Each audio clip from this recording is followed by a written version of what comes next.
মহিলাদের আওয়াজ, মহিলাদের কথাবার্তা, এটাও সতরের অন্তর্ভুক্ত, এটাও পর্দার অন্তর্ভুক্ত। এই কারণে কোরআনের মধ্যে আসছে, হাদিসে রসুল শিখাইছে, আমাদের আম্মি জান রাদিয়াল্লাহু তাআলা আনহুন্না, ওনাদের থেকে আমরা শিখেছি কি করা লাগবে।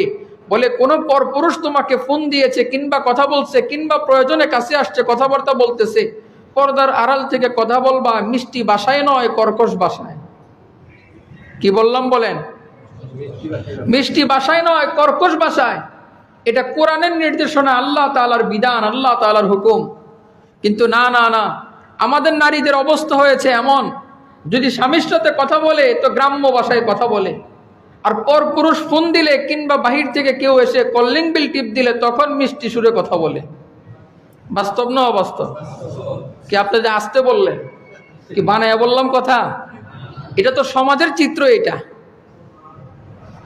বাহিরের ভিন পুরুষ দেখলে তখন সুন্দর করে কথা বলতে হয়, নতুবা মানুষ আমারে কি বলবে। কিন্তু তুমি চিন্তা করলা না, তুমি যে এইভাবে মিষ্টি করে কথা বললা, এটাতে আল্লাহ তোমারে কি বলবেন, এটা চিন্তা করলা না।